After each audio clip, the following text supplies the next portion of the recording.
पूरा हो गया, कल मरवाही का भी। तो मैं समझता हूँ कि प्रथम चरण के भेंट मुलाकात कार्यक्रम अब समाप्त। अब बारिश जैसे अभी मानसून सक्रिय है, किसान और मजदूर खेतों पे हैं, तो थोड़ा दिन अब विधानसभा सत्र के बाद इसको मौसम देख के फिर कार्यक्रम अगला बनाया जाएगा। आप लोगों की तरफ से कोई सवाल हो? सर, ये आज 18 ट्रेनें रद्द कर दी गई, लगातार ट्रेन रद्द हो रही है, लोगों को काफ़ी दिक्कतों का सामना करना पड़ रहा है। एक तरफ पेट्रोल डीजल के भाव में वृद्धि, दूसरे तरफ ट्रेन है वो आम जनता के लिए सस्ता यातायात का साधन था, उसे भी बंद करके आम जनता के जेब में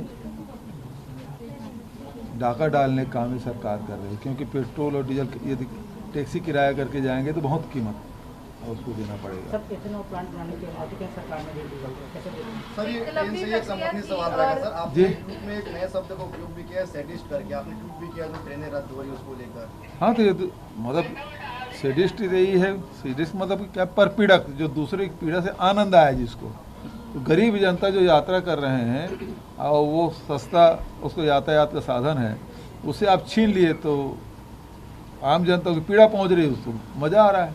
नहीं तो आज तक कभी कोई सरकार है वो ट्रेनें बंद नहीं की थी, और वो महीने ये कोई 8 दिन 15 दिन की बात नहीं है, 3-3 महीने हो गया लगातार इसको बंद रखा गया है। सरकार के प्रयासों को सफलता मिली है, नाक से एथेनॉल को पर्यावरणीय जो एक अनुमति थी वो मिल रही है। बहुत लंबा प्रक्रिया अपनाना पड़ा।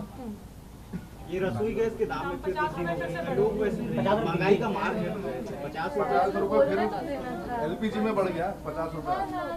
ये तो जनता को अब समझना होगा कि ये वोट किसी और मुद्दे पे मांगते हैं और काम कोई दूसरा करते हैं। तो जनता की इस बात को समझना होगा कि ये सरकार जो बैठी हुई केंद्र में, उसको राज चलाना नहीं आता। ट्रेनें वो चला नहीं पा रहे हैं, एयरपोर्ट वो संचालित नहीं कर पा रहे हैं, सार्वजनिक उपक्रम वो संचालित नहीं कर पा रहे हैं, पावर प्लांट को कोयला उपलब्ध नहीं कर पा रहे हैं, किसानों को खाद उपलब्ध नहीं करा पा रहे हैं, और नौजवानों को रोजगार उपलब्ध नहीं करा पा रहे हैं। अग्निवीर लाना इसका एक जीता जागता उदाहरण है। तो ये केंद्र सरकार पूरी तरह से आम जनता की कसौटी में ये असफल रही है। सर, राज्य के कई जिलों में बारिश कम हुई है, किसान परेशान हैं जी, और किसान बहुत चिंतित है सर। इसको सरकार कहाँ राज्य के कई जिलों में बारिश कम हुई है सर। बिल्कुल सही बात कर रहे हैं आप। अभी सरगुजा में, बिलासपुर संभाग में और बस्तर संभाग में बारिश अच्छी हुई है, लेकिन ये रायपुर और दुर्ग संभाग के कुछ जिलों में बारिश कम हुई है। ये चिंता का विषय है, इसको हम लोग लगातार नज़र बनाए हुए हैं। सीएम साहब, दिल्ली में छत्तीसगढ़ पुलिस के साथ जिस तरह से नोएडा पुलिस ने बर्ताव किया, उसे किस रूप में देखते हैं? कई बार अपराधियों को पकड़ने दूसरे राज्यों में जाना पड़ता है पुलिस को। अपराधियों को बचाने की कोशिश, यूपी पुलिस अपराधियों को बचाने की कोशिश कर रही है, जबकि उसको सहयोग करना था। और यहाँ वो अपराधी को, आरोपी को बचाने की कोशिश कर रहे हैं। न्यायालय के कोई भी जो आदेश है उसको ये भारतीय जनता पार्टी नहीं मानती।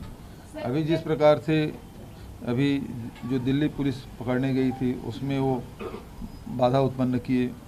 अभी नुपुर शर्मा के संबंध में जिस प्रकार सुप्रीम कोर्ट का बयान आया, उसमें ये भारतीय जनता पार्टी समर्थित लोग किस प्रकार से उस निर्णय का ट्रोल किए हैं। तो ये न्यायालय को नहीं मानते, संविधान को कमज़ोर करना चाहते हैं, ये अपने हिसाब से एजेंडा चलाना चाहते हैं। सर, ये गोधन न्याय योजना की लगातार लोकप्रियता बढ़ रही है, कैसे देख रहे हैं आप? इसमें और काम करने की आवश्यकता है। अभी गौठान हम लोग बनाए हैं, सक्रिय गौठानों की संख्या बढ़ी है, गोबर विक्रेताओं की संख्या बढ़ी है, वर्मी कंपोस्ट के मात्रा में वृद्धि हुई है। लेकिन इसे अब रूरल इंडस्ट्रियल पार्क के रूप में हम लोग डेवलप कर रहे हैं, ताकि वहाँ लोगों को हर प्रकार के रोज़गार मिल सके। दाल मिल भी है, तेल मिल भी लगा रहे हैं, हालर लगा रहे हैं, और उसके अलावा और भी वस्तुओं को उत्पादन के साथ साथ बकरी पालन है, मुर्गी पालन, मछली पालन, ये भी हम कर रहे हैं, ताकि लोगों को ज़्यादा से ज़्यादा रोज़गार मिल सके, लोगों का आय में वृद्धि हो सके। एक तरफ हमारी सरकार है कि आम जनता, चाहे वो किसान हो, मजदूर हो, महिला हो, चाहे नौजवान हो, उसको किस प्रकार से आमदनी में वृद्धि हो, ये ये काम हमारी छत्तीसगढ़ की सरकार करे, कांग्रेस की सरकार कर रही है। दूसरी तरफ केंद्र में बैठी हुई भारतीय जनता पार्टी की सरकार है, जो गैस के भाव बढ़ा रहे हैं, डीजल के भाव बढ़ा रहे हैं, पेट्रोल के भाव बढ़ा रहे हैं, खाद की कीमतें बढ़ा रहे हैं, कोयला संकट पैदा कर रहे हैं। कोयला संकट पैदा होगा, आज 3 गुना 4 गुना ज़्यादा कीमत में विदेश हम कोयला ला के खरीदेंगे तो बिजली लागत, बिजली उत्पादन की लागत में वृद्धि होगी, तो उसका भार किस पे पड़ेगा? आम जनता पे पड़ेगा। तो लगातार आम जनता की जेब से पैसा खींचने का काम केंद्र सरकार कर रही है, हम पैसा डालने का काम कर रहे हैं। सर, अकलतरा में जो क्रूर घटना हुई है, सर, क्या अपराधियों को महिलाएं सुरक्षित नहीं है अकलतरा के मामले को लेकर? देखिए, घटनाएं घटी है और हमारी पुलिस है तत्परता से कार्रवाई की है। रमन सिंह अपने कार्यकाल को याद कर ले, उसके कार्यकाल में कितनी घटनाएं घटी और कितना पुलिस ने तत्परता से कार्रवाई की। और हमारे कार्यकाल में आप देखें कि चाहे वो अपहरण का केस हो, चाहे मर्डर का केस हो, वो सारे केसों में हमारी पुलिस ने तत्परता से कार्रवाई की और सफलता मिली। सर, क्या अपराधियों को फास्ट ट्रैक कोर्ट के माध्यम से सजा मिलेगी सर? जी, फास्ट ट्रैक कोर्ट के कहाँ के? माध्यम से अपराधियों को सर, कौन सा? अकलतरा के अपराधियों को सर?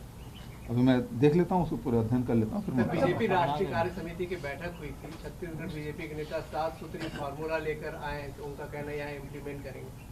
कौन सा 7 सूत्र है? वहाँ पे उनको बताया गया। पहले 7 सूत्र क्या है वो बता लेते, उसके बाद निकालने वाले हैं? सर, स्नेह यात्रा निकाले आप लोग भारत पहले नफरत फैलाओ, उसके बाद स्नेह यात्रा निकालेंगे। नफरत के बीच पहले वो समाज के बीच में भेद डालो, अनुसूचित जाति के बीच में, जनजाति के बीच में और अल्पसंख्यकों के बीच में भेद डालने का काम करो। और उसके बाद मतलब देखो, जैसे किसी को सहयोग करना है तो पहले समस्या पैदा करो और उसको सहयोग करो। अभी जोधपुर में जो घटना घटी, जो मृतक है वो भारतीय जनता पार्टी का, उकसाने वाला वो भारतीय जनता पार्टी का, हत्यारा है वो भारतीय जनता पार्टी का, और देश भर में छत्तीसगढ़ में बंद करा रहे हैं। एक भी भारतीय जनता पार्टी के नेता हैं वो स्वीकार कर रहे हैं कि हमारे कार्यकर्ता हमसे गलती हुई। जब तक कि आप में ये साहस नहीं है, आप कुछ भी करिए, उस जनता उसे स्वीकार नहीं करती। प्रदेश में वैद्य को आप लोग जी? साइन करने के लिए अस्पताल खोला था प्रदेश में, जिला अस्पताल खोला था, लेकिन वैद्य वाला जो अस्पताल है वो बंद है कई महीनों से, 2-3 महीने से। वैद्य को आप प्रोत्साहित कर, लिपिबद्ध भी कर रहे थे। वो तो लगातार प्रक्रिया में है, चल रहा है। ठीक है, और कोई? विपक्ष आप पर लगातार भ्रष्टाचार का आरोप लगा रहे हैं रेड के बाद। बिल्कुल, ईडी जो है वो सीएम साहब कौन है, सीएम सर कौन है, सीएम मैडम कौन है, ये बताना चाहिए। ईडी के पास है ना केस, बताना चाहिए, उसमें कार्रवाई करना चाहिए। और दूसरी बात ये है कि ये जो चिट फंड कंपनी के पैसा जो है, सैकड़ों करोड़ रुपया आम जनता का पैसा, हजारों करोड़ कह सकता हूँ, वो आम जनता का पैसा लूट के ये चिट फंड कंपनी लूट के ले गया। इसके ब्रांड एम्बेसडर कौन थे? रमन सिंह, उसके परिवार के लोग, उसके बेटा जो सांसद, ये लोग तो थे, खूब प्रचार के मतलब ब्रांड एम्बेसडर बने हुए थे। अब मैं ईडी से निवेदन करता हूँ, केंद्र सरकार से निवेदन करता हूँ कि आम जनता का 6000 करोड़ से ऊपर की राशि लेके भाग गए, तो उसकी संपत्ति हम लोग खोज रहे हैं, तो अभी तक के 40 करोड़ रुपये ही वापस कर पाए हैं, राजनांदगांव में, रायपुर में, धमतरी में, बिलासपुर में। लेकिन आंकड़ा जो हम लोग निकाले हैं वो करीब 6000 करोड़ के आसपास आता है। इसका मतलब मनी लॉन्ड्रिंग हुआ है, मनी लॉन्ड्रिंग हुआ है। तो उसमें फिर ईडी को इसको जांच में लेके उसमें कार्रवाई करना चाहिए। क्या रमन सिंह जी इसके लिए तैयार हैं? Thank you. नमस्कार, मैं हूं मानक गुप्ता। अगर आपको हमारा ये वीडियो पसंद आया हो तो इसे लाइक और शेयर जरूर करें, और हां, हमें सब्सक्राइब और फॉलो करना ना भूलें ताकि आप देश और दुनिया की कोई खबर मिस ना करें। तो जुड़े रहिए हमारे साथ और देखते रहिए न्यूज़ 24।